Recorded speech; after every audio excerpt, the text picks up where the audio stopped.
Second part वो axial line पर था, ये सेकंड पार्ट लिखिए बी पार्ट लिखिए। व्हेन पॉइंट लाइज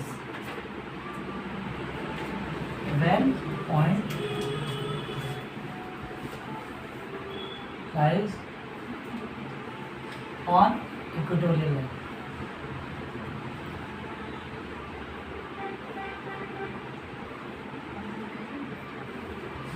लाइन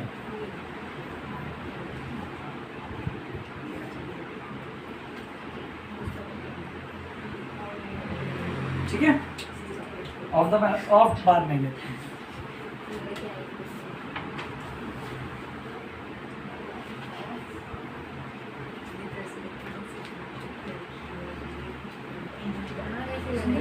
हाँ क्या की बातें चल रही हैं?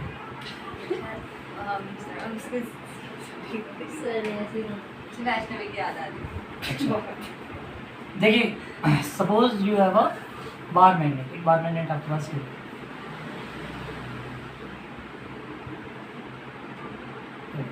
नॉर्थ एंड साउथ,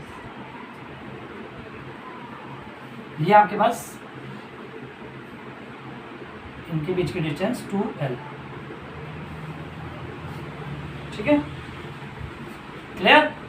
अब हमें क्या करना है, हमें एक नॉर्थ पोल यहाँ पे लेना है जिस पर मैग्नेटिक फील्ड हमें फाइंड करनी है, यहाँ पर। तो ये कहाँ पर है? Equatorial line. इक्वेटोरियल लाइन क्या होती है?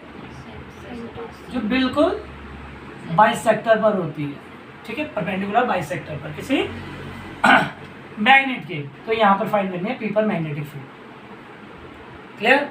तो कैसे करेंगे, देखो इसकी दोनों की स्ट्रेंथ M और M ले रखी है, स्ट्रेंथ कितनी है? M and M। यहाँ पर हमने क्या किया, एक 1 यूनिट स्ट्रेंथ का कोई एक नॉर्थ पोल रखा, ठीक है, कल ये बताया था। अब यहाँ से मैग्नेटिक फील्ड फाइंड करनी है, तो एक तो इसकी वजह से मैग्नेटिक फील्ड फाइंड करेंगे यहाँ पर, ठीक। अभी नॉर्थ है तो नॉर्थ से क्या होगा, ये रिपेल होगा ऊपर की साइड, और एक करेंगे यहाँ पर साउथ से, तो साउथ में क्या होगा, ये डाउन नीचे की साइड का। तो एक मैग्नेटिक फील्ड ऊपर की साइड पर है B1 इसके थ्रू, और एक यहाँ पर आएगी B2 जो कि इसके थ्रू, ठीक। यहाँ से हमें एंगल ले लेते हैं थीटा। अगर ये एंगल थीटा है तो ये एंगल भी कितना होगा? थीटा। क्यों? क्योंकि बिल्कुल बाइसेक्टर पर है, तो इसका एंगल, ये वाला एंगल और ये वाला एंगल क्या होंगे, दोनों सेम होंगे, क्योंकि दोनों लाइन भी सेम होंगे, इस वजह से। अब हमने ये डिस्टेंस ले लिए R, और ये रही आपके पास डिस्टेंस M एंड L। अब इसकी मैग्नेटिक फील्ड निकालनी है हमें। चलिए निकालिए मैग्नेटिक फील्ड। कैसे निकालते हैं, क्या होता है फॉर्मूला? कल भी आया था। अगर मैं मैग्नेटिक फील्ड निकलवाता हूँ किसकी वजह से? नॉर्थ पोल की वजह से। किस पर? Due to north pole on P। तो मैग्नेटिक फील्ड थ्योरी लिखेंगे, अभी गैप छोड़ेंगे, अभी रुक जाना, पहले समझ लो। Magnetic field by north pole on P पर नॉर्थ पोल की वजह से मैग्नेटिक फील्ड कितनी होगी, तो वो निकालते हैं B1 कितनी थी, कल आई थी, बताओ क्या होगी? μ0 अपॉन 4 पाई चलो M upon R minus L का होल स्क्वायर। वहाँ कंडीशन थी, यहाँ पर डिस्टेंस, ये डिस्टेंस, तो ये डिस्टेंस कितनी होगी? ये वाली डिस्टेंस बताओ, कौन बताएगा? ये वाली डिस्टेंस कितनी है? कौन है? रिया। रिया तो गायब हो रखी है बिल्कुल। तो देखो ये डिस्टेंस कितनी हो जाएगी, ये डिस्टेंस हो जाएगी R² प्लस L स्क्वायर, अगर हम PGT लगा देते हैं, पाइथागोरस थ्योरम, ठीक है। तो ये आपके पास 90 हो गया, ये आपके पास परपेंडिकुलर, ये बेस, ये है। तो आपने निकाल दिया, इसकी डायरेक्शन निकाल दो, यानी ये M, यहाँ पर कोई वैल्यू ले लो, A B, नॉर्थ पोल वगैरह नहीं ले सकते हम। तो हमने क्या किया, A सर, हाँ बोलो, पॉइंट पे पॉजिटिव है, नेगेटिव है, पॉजिटिव है ना? ये नॉर्थ पोल है। अब पॉजिटिव आप ये तरीके से समझिए कि नॉर्थ पोल आपका पॉजिटिव, ठीक, और साउथ पोल नेगेटिव। तो फिर पॉइंट P पॉजिटिव है ना? हाँ, पॉइंट P नॉर्थ पोल है, तो नॉर्थ पोल को क्या कर रहा है, रिपेल कर रहा है, ये साउथ पोल से अटैच करेगा, ठीक है ना, क्लियर। तो पहले मैंने यहाँ से B1 निकाल लिया, तो B1 कितना हो जाएगा, B1 is equal to mu naught upon 4 pi m upon AP यानी under root r square plus l square का होल स्क्वायर। ठीक, B1 निकाल दीजिए, टोटल ये आ गई B1 अंडर रूट से स्क्वायर कट गया। डायरेक्शन कहाँ होगी इसकी बताओ, ए से पी की साइड पर, यानी ए टू पी, हमने एरो के थ्रू बता दिया, ए से पी की साइड पर मैग्नेटिक फील्ड। ऐसे ही हम सेकंड निकालेंगे और फिर उनका रिजल्टेंट निकालेंगे। तो लिखो, पहले एक निकाला सिखाया हमने, पहले ये बनाओ। अब हम मैग्नेटिक फील्ड फाइंड करें। Magnetic field due to south pole के थ्रू निकाल रहे हैं ऑन पी, तो पी पर निकालिए, कितना हो जाएगा, पी पर मैग्नेटिक फील्ड कितनी हो जाएगी, B2 यानी म्यू नॉट अपॉन 4 पाई। देखिए सारी कंडीशन एक सी है, ये भी एम भी सेम है, ठीक, बस ये डिस्टेंस भी सेम है। प्रॉब्लम क्या है, यहाँ पर जो पोल है वो साउथ है, ये नॉर्थ है, तो ये क्या करेगा, इसको अट्रैक्ट करेगा और कुछ नहीं, यानी सारा कुछ ये आ जाएगा। मैं बार बार कुछ नहीं कर रहा, ये आ गया।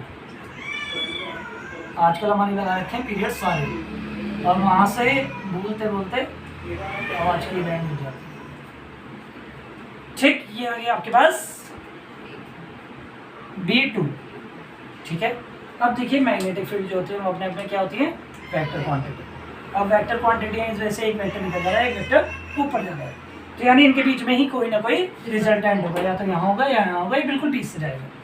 बीच से जाने की कंडीशन होती है जब दोनों के दोनों इक्वल मैग्नीट्यूड में रिजल्टेंट हो, यानी B1 और B2 अगर इक्वल है, तो देखो वैसे है हमारे पास, ठीक है। अगर ये दोनों इक्वल है तो इनका रिजल्टेंट बिल्कुल बीच से जाता है, वो हम प्रूव भी करके लेके आएंगे डायरेक्शन के बेस पर। तो आ जाइए, B1 एंड B2 आपके पास सीधा। अब देखिए B1 एंड B2 की डायरेक्शन हमने क्या किया, B1 को हमने रेक्टेंगुलर कंपोनेंट में स्प्लिट कर दिया, यानी B1 ये रहा। तो B1 देखिए, अगर ये एंगल थीटा है तो ये एंगल क्या होगा, थीटा, ठीक, यानी यहाँ से ही 1 यूनिट हटा रहा हूँ, कंफ्यूजन हो रहा है, अब तो नाम में लिख लिया होगा, ये भी हटा देते हैं, ये जा रहा B1, ठीक। इसके रेक्टेंगुलर कंपोनेंट है कि ये रहा और एक ये रहा, दो रेक्टेंगुलर कंपोनेंट बनेंगे इसके, तो एक होगा इधर जो कि हॉरिजॉन्टल कंपोनेंट होगा, क्या होगा, B1 cos थीटा, ठीक, और दूसरा कंपोनेंट कौन सा होगा, B1 sin थीटा, दिख रहा है। अब यहाँ इसकी बात करते हैं, जब ये थीटा बना हुआ है तो ये भी क्या है अपने आप में थीटा, ठीक, तो ये क्या हो जाएगा, जो इसका परपेंडिकुलर होगा वो नीचे आएगा, ये आया B2 sin थीटा, ये आ गया, ये इसका कंपोनेंट है नीचे की साइड पर, और एक कंपोनेंट ये आ गया B2 cos थीटा। अब क्या होगा, जितने भी कंपोनेंट है देखो, इनके एक कंपोनेंट ये रहा, एक कंपोनेंट ये रहा, दोनों वेक्टर क्वांटिटी है, परपेंडिकुलर कंपोनेंट है वेक्टर क्वांटिटी के। इसका मतलब B1 cos sin theta B1 sin B2 sin theta से क्या हो जाएगा, नलिफाई हो जाएगा, ठीक है। ये इसका इफेक्ट खत्म कर देगा, क्योंकि दोनों की डायरेक्शन अलग अलग डायरेक्शन में। हमारे पास क्या बचेगा, B1 and B2 cos theta, ये दोनों के दोनों एक ही डायरेक्शन में, तो ये क्या हो जाएंगे, एड अप हो जाएंगे, ठीक है। तो देखिए, on splitting B1 and B2 in components, rectangular components, तो R1 ये जो होगा B1 cos theta, sorry B1 sin theta and B2 sin theta are opposite in direction,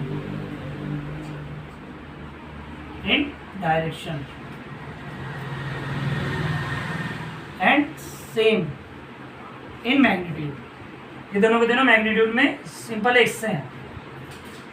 अगर ऐसी कंडीशन है तो they will nullify each other, वो एक दूसरे के इफेक्ट को खत्म कर देते हैं, नलिफाई कर देते हैं। अगर ऐसी कंडीशन हो जाती है तो सिंपल साइन वाले तो खत्म हो गए, B1 cos theta and B2 cos theta are in same direction. अगर ये सेम डायरेक्शन है एंड मैग्नीट्यूड क्या है, सेम, तो क्या होगा, दे आर एड, क्योंकि इनका डायरेक्शन एक सा है, इस वजह से मैं इनको ऐड कर रहा हूँ, they must be added, or नहीं मस्ट बी एडेड, वो जुड़ जाएंगे, ठीक। फिर उसके बाद हम क्या करेंगे, जब ये जुड़ जाएंगे तो इनका मैग्नेटिक फील्ड क्या आएगा, B1 प्लस कॉस थीटा और B2 कॉस थीटा, इन दोनों को हम ऐड कर देंगे, जो हमें इनका मैग्नीट्यूड मिलेगा रिजल्ट। तो यहाँ से लिख दोगे O, इसके बीच में लिख दोगे O r is equal to, sorry OP is equal to r, यहाँ से हमने डिस्टेंस ले लिया, OP is equal to r, next line से लिख दोगे, ठीक। एंड ये एंगल जो बन रहा है PA और O, PA is equal to theta, ठीक। PBO दोनों के दोनों एक ही हैं, थीटा, ठीक है, ये भी थीटा, ये भी थीटा। अब लिखिए मैग्नेटिक फील्ड एंड ये और लिख लेना, AP, ये आप AP is equal to BP is equal to under root AP is equal to BP is equal to under root R square plus L square. ये PGT से निकल जाता है, बहुत बड़ी चीज़ नहीं है, ठीक है, मैंने अलग से नहीं लिखवा रखा है, तो ये बता दिया मैंने आपको कि PGT से आप सिंपल निकाल सकते हैं। ये सब चीज़ें लिख ली, अब लिख लो magnetic field by north pole on P, करते चले जाएंगे यहाँ से।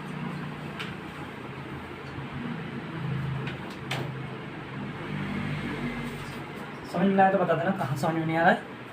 मैग्नेटिक फील्ड कितनी होगी resultant magnetic field, B is equal to B1 plus B2, क्योंकि ये दोनों एक ही डायरेक्शन में है, इस वजह से हमने इनको ऐड कर दिया है, ठीक है। यानी B1 cos theta and plus B2 cos theta, और क्योंकि दोनों के दोनों क्या है, B1 cos theta and B2 cos theta दोनों इक्वल है, मतलब B1 एंड B2 क्या थे, इक्वल थे मैग्नीट्यूड, ठीक है, ये दोनों इक्वल थे मैग्नीट्यूड में, इसलिए हमने क्या किया, इसकी जगह पर किसी एक की जगह पर किसी और को रख दो, यानी इसकी जगह पर B1 ही कर देंगे, B1 cos थीटा, है ना, क्लियर। तो क्या हो जाएगा, B1 cos theta, sir 2B1 नहीं होगा, हाँ 2 होगा, क्यों नहीं होगा, ठीक।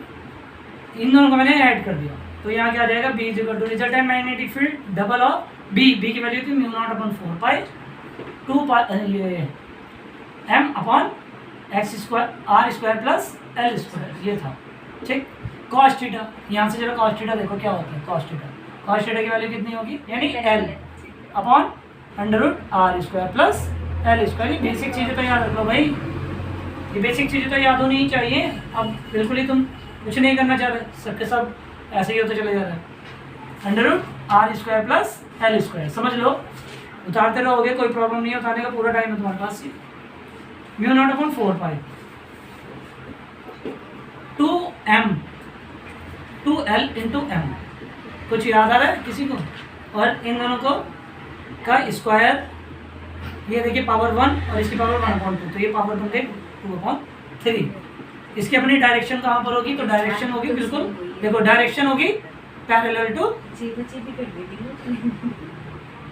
टू AB के पैरेलल होगी, यानी क्यों, तो देखिए ये आ गया आपके पास 2L एंड M, कल कुछ था याद है रुचि, क्या होता है ये, आप थे कल, हाँ 2L इंटू M, डाइपोल, ये मैग्नेटिक डाइपोल मोमेंट होता है, ये अपने आप में वेक्टर क्वांटिटी, पहले तो मैंने ऐसे ही लिखा है देखो, पर यहाँ पर वेक्टर में नहीं है, सिंपल है, तो ये कितना हो जाएगा, B is equal to μ0/4 pi and M upon R square plus L square, यानी ये क्या हो गया, मैग्नेटिक डाइपोल मैग्नेट, ठीक है, सॉरी मैग्नेटिक डाइपोल मोमेंट। एक मिनट इसमें देख लो, अगर यहाँ पे R देखो, if R square greater then L square, बहुत ज़्यादा ग्रेटर है, तो क्या होगा, हम L स्क्वायर को क्या कर सकते हैं, L square can be neglect,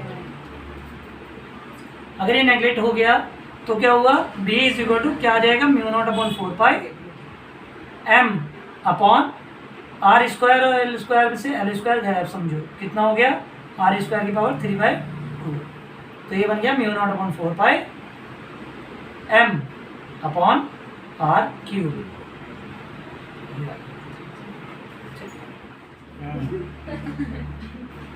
तुम पुराने हो गए ना अब तो अच्छा ही है। सबसे पुराना मेरे ख्याल से तुम्हारे बैच होगा मेरे पास, मतलब जो बच्चे पुराने हैं। अब तो नए नए सब, मतलब अब तो नए नए आ रहे हैं। तो 2020 से मैंने छोड़ा था तुम्हारे स्कूल से, अब तो मेरे कोई बच्चे और नए नए बच्चे अलग अलग स्कूल के। कोई बात नहीं सर, हम वाइप कर लेते हैं। अच्छा भाई तुम्हारे स्कूल में नाम चलिए सुनिए, हाँ, ले लो। रिजल्टेंट मैग्नेटिक फील्ड कितनी होगी? Resultant magnetic field B is equal to B1 plus B2, क्योंकि ये दोनों एक ही डायरेक्शन में है, इस वजह से हमने इनको ऐड कर दिया है। ठीक है, यानी B1 cos theta and plus B2 cos theta. और क्योंकि दोनों के दोनों क्या है, B1 cos theta and B2 cos theta दोनों इक्वल है, मतलब B1 एंड B2 क्या थे, इक्वल थे मैग्नीट्यूड। ठीक है, ये दोनों इक्वल थे मैग्नीट्यूड में, इसलिए हमने क्या किया, इसकी जगह पर किसी एक की जगह पर किसी और को रख दो, यानी इसकी जगह पर B1 ही कर दिया हमने, B1 cos थीटा, है ना? क्लियर? तो क्या हो जाएगा, B1 cos theta. Sir 2B1 नहीं होगा? हाँ 2 होगा, क्यों नहीं होगा? ठीक, इन दोनों को मैंने ऐड कर दिया, तो यहाँ क्या आ जाएगा, B is equal to resultant magnetic field double of B की वैल्यू थी μ0/4 पाई 2 ये m upon x square r square plus l square, ये था। ठीक, cos थीटा, यहाँ से जरा cos थीटा देखो क्या होता है। cos थीटा की वैल्यू कितनी होगी, रिया cos थीटा की वैल्यू कितनी होगी, इस ट्रायंगल में या इस ट्रायंगल में देख लो, किसी में भी बताओ। यहाँ जहाँ ये लिखे थे यहाँ पर cos थीटा भी लिख लेना चाहिए पहले ही, कितना हो जाएगा cos थीटा यहाँ पर, बल्कि यहीं का काम है, पर पहले लिख लोगे तो जहाँ ये सब किया था ट्रायंगल में वही करना। cos थीटा कितना होता है, जल्दी बोलो, इतने टाइम का है। Perpendicular upon hypotenuse, perpendicular upon hypotenuse, perpendicular upon base. बताओ, आपसे पूछ रहा हूँ, नाम क्या है आपका? सिमरन, बताओ। सर वाली सिमरन, बेस डीडीएल से वाली। सर से मैं बताऊंगी, बेस अपॉन हाइपोटेन्यूज। ठीक, तो देखिए बेस, ये रहा बेस, यानी L upon √r square plus L square. ये बेसिक चीज़ें तो याद रख लो भाई, ये बेसिक चीज़ें तो याद होनी ही चाहिए। अब बिल्कुल ही तुम कुछ नहीं करना चाह रहे, सबके सब ऐसे ही होते चले जा रहे हैं। √r square plus L square, समझ लो, उतारते रहोगे, कोई प्रॉब्लम नहीं है, उतारने का पूरा टाइम है तुम्हारे पास। μ0/4 पाई 2L इंटू m, कुछ याद आ रहा है किसी को? और इन दोनों को का स्क्वायर, ये देखिए पावर 1 और इसकी पावर 1/2, तो ये पावर बन गई 2/3। इसकी अपनी डायरेक्शन कहाँ पर होगी, तो डायरेक्शन होगी बिल्कुल, देखो डायरेक्शन होगी पैरेलल टू AB के पैरेलल होगी। यानी क्यों पैरेलल हुई, देखो वैसे तो एंगल अगर मैं निकालूँ तो निकाल भी सकता हूँ, पैरेलल क्यों हुई, क्योंकि दोनों के मैग्नीट्यूड, ये स्ट्रेंथ और ये स्ट्रेंथ दोनों सेम थी। जब ऐसी कंडीशन आती है तभी ये आता है कि बिल्कुल सीधी लाइन रहेगी। अगर ये सेम नहीं होती, मान लीजिए ये ज़्यादा होता तो इसके साइड पर वो झुक जाती, और ये ज़्यादा होता तो थोड़ा ऊपर को हो जाती ये लाइन मैग्नेटिक फील्ड की। ठीक है, रिजल्टेंट मैग्नेटिक फील्ड। अगर इसे प्रूव करना है तो प्रूव भी कर सकते हैं हम, पैरेलल होगी, ये प्रूव भी हो सकता है, ये एंगल 45 आ जाएगा, कर सकते हैं हम इसे। कौन सा फॉर्मूला लगाएंगे, डायरेक्शन वाला? हाँ कुछ आ रहा है, अब वो नीचे कौन सा एक बार डायरेक्शन वाला फॉर्मूला। डायरेक्शन दो रिजल्टेंट के, दो वेक्टर क्वांटिटी के बीच में जो हम रिजल्टेंट फाइंड करना होता है। हाँ रिजल्टेंट, B1 प्लस B2, ये वाला नहीं, इनकी डायरेक्शन। B sign. चलो निकालेंगे, करेंगे जाएंगे। तो देखिए ये आ गया आपके पास 2L एंड M। कल कुछ था याद है रुचि, क्या होता है ये? आप थे कल? हाँ 2L इंटू M, डाइपोल, ये मैग्नेटिक डाइपोल मोमेंट होता है। ये अपने आप में वेक्टर क्वांटिटी, पहले तो मैंने ऐसे ही लिखा है देखो, पर यहाँ पर वेक्टर में नहीं है, सिंपल है। तो ये कितना हो जाएगा, B is equal to μ0/4 pi and M upon r square plus L square. यानी ये क्या हो गया, मैग्नेटिक डाइपोल मैग्नेट। ठीक है, सॉरी मैग्नेटिक डाइपोल मोमेंट। तो बिल्कुल सेम है। सब सेम आप सेम लिख दो, चेपा चेपी कर रही है तो यही तो। दोनों एक ही नहीं प्रूफ किए ना, अच्छा, गुलाम से नहीं किए हैं भाई, अच्छा। दोनों के दोनों। कल नाम नहीं लिखवाया था मैंने, एग्जाम गुलाम ने इसके लिए नहीं, वैसे एक से ही चलता है। जब आप मैग्नेट को देखोगे तो मैग्नेट और जो करंट कैरिंग वायर होता है वो अपने आप में मैग्नेट की तरह काम करता है, ठीक है। सारी चीज़ें वही है, जल्दी करो बस, अब खत्म हो गई। अभी नहीं, अभी खत्म नहीं हुई, अभी और है ऐसी चीज़ें जो पहले जैसे। पूरा चैप्टर ऐसे ही है। हाँ, ये वाला पूरा चैप्टर लगभग ऐसे है। रिवाइज पूरा नहीं है, मतलब 2 बच चीज़ें और आएंगी, टॉर्क आएगा और एनर्जी आएगी, बस एनर्जी एंड टॉर्क, चीजें मैं रिवाइज हो सब पहला चैप्टर तो बढ़िया। बस उसके जैसे ही है वैसे। जाए। जल्दी हो जाएगा। अच्छे थे उसमें। सब टेस्ट हो गए सब। मैं आज ही लेता, पर प्रॉब्लम ये हुई कौन लेट है, मुझे वो लेट है। वाला बड़ा वाला फोर्थ वाला टेस्ट। टेस्ट। तो वो लेने के तो मैंने बोल रखा था, ऐसे वो करते हैं। थ्योरी है, न्यूमेरिकल भी साथ में है। Theory। मैंने बोला था संडे के दिन, पर तुमने संडे में मना कर दिया। नहीं सर, इस वाला संडे नहीं। ये वाला ये नहीं, सैटरडे को लेंगे। हाँ कौन सा सैटरडे ये या मंडे, ये सैटरडे को वाला लोगे ना थ्योरी का। हाँ, सर हाँ, मंडे हाँ, ठीक ठीक है, है। बोल रहे हो आप। या तो सैटरडे या मंडे, एक सेलेक्ट खुद कर लो और बता दो। सर मंडे नहीं, सैटरडे को आराम ले से। लो, फिर मुझसे काम भी कर सैटरडे को हमारे बोर्ड केमिस्ट्री का टेस्ट है ना। भाई हमारा भी तो सैटरडे को केमिस्ट्री का टेस्ट तो चिपके तो कोई नहीं, पहले केमिस्ट्री पढ़ लेना ना। कोई बात नहीं, दोनों पढ़ लेना, केमिस्ट्री और फिजिक्स। तो सैटरडे को हो गया। देखो सैटरडे, मैं तो तुम्हारे उसके लिए पूछ रहा हूँ, मुझे टेस्ट चाहिए, ये नहीं कि पता चला उस दिन छुट्टी मार के बैठ गया घर पे। नहीं, नहीं मेरे स्कूल की छुट्टी में टाइम से आ जाओ। ठीक है, सैटरडे को स्कूल है कि दूसरे दिन? सैटरडे यानी परसों। तभी तो बोल रही हूँ ना छुट्टी है। सैटरडे यानी परसों। ठीक है। एक दिन का टाइम आता है वैसे भी। कल का दिन है पूरा, थ्योरी पढ़ो आराम से पहले वाले की, और आराम से टेस्ट देखे। पहले वाले की कौन सी जो भी जब हुआ अभी है, हुआ है, वो ठीक? सुन, जब मेरे एग्जाम में मैग्नेट वाला, ठीक, मैग्नेट का एक पार्ट हुआ है, दूसरा पार्ट चल रहा है। मतलब एक ही चैप्टर है। ये एक यूनिट के 2 चैप्टर है, पहला वाला चैप्टर फिनिश हुआ है, अब दूसरा है। मतलब उसके हिसाब से हम चौथे 5 चैप्टर हाँ। 5 के। हाँ, डायरेक्शन कहाँ होगी, लिख दिया मैंने डायरेक्शन पहले तो ये हो गया। तो नीचे वाला मैग्नेटिक डायपोल मोमेंट है। कौन सा, ये हाँ, मैग्नेटिक डायपोल मोमेंट। ऐसे इलेक्ट्रिक डायपोल मोमेंट भी हुआ करता था, पी, जिसको हम इलेक्ट्रिक, ठीक है।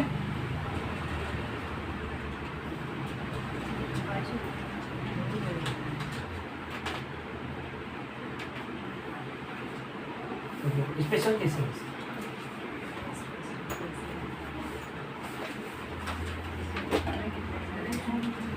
अच्छा हाँ, एक मिनट इसमें ही देख लो, अभी स्पेशल केसेस नेक्स्ट लाइन से लिखना है, 1 मिनट इसमें देख लो। अगर यहाँ पे आर देखो, if r square greater than l square, बहुत ज़्यादा ग्रेटर है, तो क्या होगा, हम एल स्क्वायर को क्या कर सकते हैं, L square can be neglect. अगर ये नेगलेक्ट हो गया तो क्या होगा, बी इज इक्वल टू क्या आ जाएगा, mu naught upon 4 pi m upon r square, और एल स्क्वायर में से एल स्क्वायर गायब, समझो कितना हो गया, आर स्क्वायर की पावर 3/2, तो ये बन गया mu naught upon 4 pi m upon r cube. यहाँ पर कल ये आया था ना, b is equal to mu naught upon 4 pi, यहाँ पर आया होगा 2L, साथ में 2 और आएगा 4 आया होगा, पहले 2L इंटू एम, ये स्मॉल है, m into 2r। और r square minus l square की पावर 2, कुछ ऐसा है, और साथ में आर भी आया होगा यहाँ पे एक्स्ट्रा है। देखो इधर क्या आया था, ऊपर था सर। आर ऊपर भी था, ऊपर ही। कितने आर थे, सर एक आर, ये लो आएगा, ये मैच की sir m into 2r m into 2r है ऊपर। एम इंटू 2 आर, तो ये वाला 2 ये है ना, इसको यहाँ रख दिया, कोई प्रॉब्लम थोड़ी है। l नहीं है ना, हाँ l L नहीं है। into M ये वाला है। ठीक है सर वो। ठीक है, ये है। अच्छा, ये m बना था, देखो इधर, तो ये क्या बन गया था, b is equal to mu naught upon 4 pi 2, ये कैपिटल M था, ये r था, और ये r square minus l square का होल स्क्वायर, ठीक है। अब वहाँ पर शायद मैंने केस नहीं बनवाया था, ये वाला करके बनाया था, मुझे याद आ रहा है कि मैंने नहीं बनवाया, क्या नहीं बनवाया ना, कोई बात नहीं, यहाँ पे आ जाइए, क्या नहीं, उसी में अगर 1-2 लाइन छुटी हुई हो तो यहाँ पर ध्यान दें, डायरेक्ट लिख लेना ये चीज़ें। यहाँ पर आर स्क्वायर अगर एल स्क्वायर से बहुत ज़्यादा ग्रेटर है तो एल स्क्वायर हम नेगलेक्ट कर सकते हैं, यानी बी एक्सियल कितना हो जाएगा, बी एक्सियल जो भी था वो आया था μ0/4π2m आर अपॉन ये नेगलेक्ट हो गया तो इसकी पावर आर स्क्वायर, ये 4 बन गया, 4 से ये डिवाइड हो गया यानी μ0/4π आपके पास आ गया 2m/r³। अब देखो यहाँ पर दोनों में एक रिलेशन आ गया, ये इससे डबल है बस, ये जो इक्वेटोरियल है ये एक्सियल इस इक्वेटोरियल से डबल आ गया। देखो यहाँ पर बस 2 का डिफरेंस है और सब कुछ वही है। तो अगर ये नहीं किया तो ये कर लेंगे थोड़ा सा बात, शायद मैंने यहाँ पर ही रुका देखो चले गए थे ना लास्ट में, तो यहीं तक हो गया था मेरे ख्याल से। ये वाली लाइन आज लिखवानी थी स्टार्टिंग, यहाँ रेशियो ऑफ लिख लो, ratio of B equatorial upon B axial या B axial upon B equatorial. Sir इसके नीचे लिखना है ना, जो नीचे का नाम। हाँ ये इसके नीचे चलते चलेगा, इसके बाद ये तो कल वाला है, ये वाला पार्ट थोड़ा सा स्पेशल केसेस में लिखना। नहीं, ये इसमें करते चले जाओ। Ratio of this is equal to, तो देखो 2 आता है रेशियो, इसको और इसको अगर डिवाइड करोगे ये भी डिवाइड हो जाएगा, ये भी डिवाइड हो जाएगा, m डिवाइड हो जाएगा, r³ डिवाइड हो जाएगा, बस 2 है। सेम की कुछ यूनिट। हाँ तो B axial is equal to 2 into equatorial. B की यूनिट आज पूछ रहे हो तुम, बी की यूनिट तो टेस्ला नहीं बी की नहीं, अच्छा डबल ऑफ बी इक्वेटोरियल। ये रह गया था कल थोड़ा सा ये वाला पार्ट, तो ये करके जब ये आया इसके बाद यहाँ पर आएगा axial is equal to 2 of B equatorial.